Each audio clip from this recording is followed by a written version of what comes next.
No drugs in Surat સિટીના અભિયાન અંતર્ગત સુરત ક્રાઇમ બ્રાન્ચ સુરતની અલગ અલગ બ્રાન્ચો અને પોલીસ સ્ટેશન દ્વારા સતત નાર્કોટિક્સની વિરુદ્ધમાં નેસ્તનાબૂદ કરવા માટે એક સતત પ્રયત્ન કરવામાં આવી રહ્યો છે.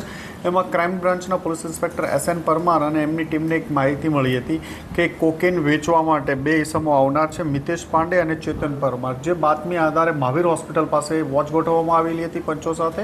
દરમિયાનમાં એક યામાહા એરોક્સ મોટરસાઇકલ ઉપર આ બંને આવતા એમને પકડી પાડવામાં આવ્યા અને એમના કબજામાંથી 9 ગ્રામ જેટલું કોકેન મળી આવ્યું છે. આ કોકેન બાબતે ક્યાંથી લાવ્યો અને શું કરવાનો હતો એ પૂછપરછ કરતાં યશ બુંદેલા નામના એક માણસ વધુ નામ ખોલેલું હતું કે મિતેશ પાંડે અને ચેતન પરમાર. આ યશ બુંદેલા ત્રણેય ભેગા થઈ મુંબઈથી આ ડ્રગ્સ મંગાવી કોકેન અહીંયા અલગ અલગ વિસ્તારોમાં છેલ્લા 6 માસથી વેચે છે. આનું વેચવાનું ભાવ 1 ગ્રામનો 10,000 રૂપિયાથી વધુના ભાવથી આ લોકો વેચતા હોય છે. આગળમાં આમાં પણ એક નાઇજીરિયન લેડી અને એક બીજા માણસનું નામ ખુલ્યું છે અને તપાસ આ બાબતમાં ચાલુ છે.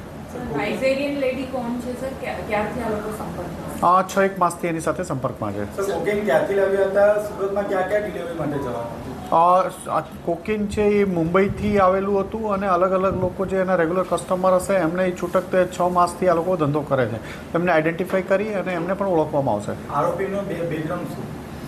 આરોપી અગાઉ 2020માં ચરસના કેસમાં પકડાયેલો છે. જે મેઇન મિતેશ પાંડે છે એ 2020માં 472 ગ્રામ ચરસ સાથે પૂણા પોલીસ સ્ટેશનમાં અરેસ્ટ થયેલો છે. સર, આ નાઇજીરિયન લેડી સાથે કઈ રીતે સંપર્કમાં રહેતા હતા? કઈ રીતે લાવ્યા? એ ઇન્વેસ્ટિગેશન ચાલુ છે એટલે આ સ્ટેજમાં એ બાબતને એમ નહીં કહીએ. સર, જે વોન્ટેડ આરોપી છે એ કોણ છે?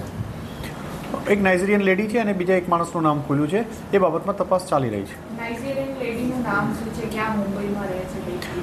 વિસ્તારને એ પોલીસના ધ્યાનમાં છે. એનું નામ કાલી છે અને તપાસ એની બાબતમાં જ કરી રહ્યા છીએ.